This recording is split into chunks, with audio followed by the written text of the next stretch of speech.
मैंने कहा परमेश्वर मैं तेरे बलवंत हाथ के नीचे रहना चाहता हूं। परमेश्वर अगर मैं आपको बता रहा हूं, वीरवार के दिन एक बार मैं प्रचार कर रहा था और उसी समय प्रचार करते करते मैं इतनी टेंशन में था और बहुत सारे लोग इस वीडियो को देख रहे होंगे, लेकिन मैं प्रचार कर रहा था, मायूसी से कर रहा था, इतना अच्छा प्रचार नहीं कर रहा था मैं, लेकिन मैं देख रहा था मुझे उसके पैसे देने, मेरे दिमाग में बार बार आई जा रहा था कल क्या होगा, कल क्या होगा, वो मुझे तंग करेगा लेकिन वो मुझे बोलेगा। और उसी समय मैं देख रहा था कि दो स्वर्गदूत मेरे पीछे घूमने लगे प्रचार के बीच में।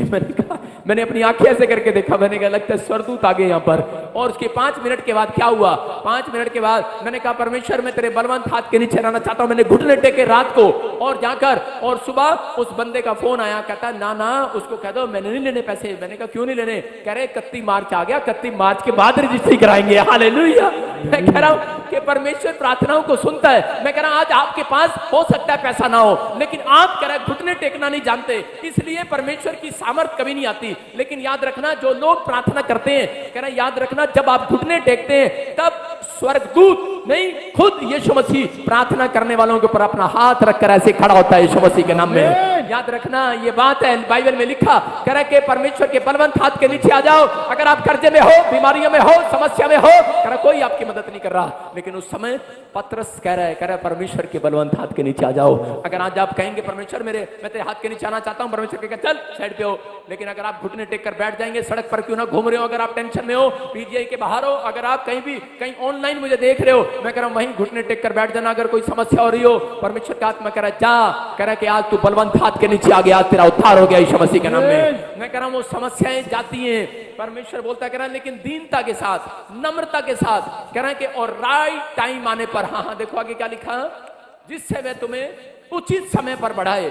अपने पड़ोसी को बोलो राइट टाइम आएगा तेरा यीशु मसीह के नाम में। इसका मतलब है कि वो राइट टाइम पर कह रहा है आज आपके जीवन में काम करने वाला यीशु मसीह के नाम में है। इसलिए पतरस बता रहा था, कह रहा है इस वचन से, कह रहा है राइट टाइम आने पर, याकूब जो है उसको पता था, कह रहा है कि राइट टाइम आने पर परमेश्वर हालात बदलता है, पहले नहीं बदलता। याकूब के घर में प्रॉब्लम हो गया, याकूब अपने मामा लोबान के यहाँ पर रहता था, उसकी पत्नी उसके बच्चे वहां पर काम करते और वो खुद काम करता था, और उसके मामा ने उसके साथ धोखा कर लिया।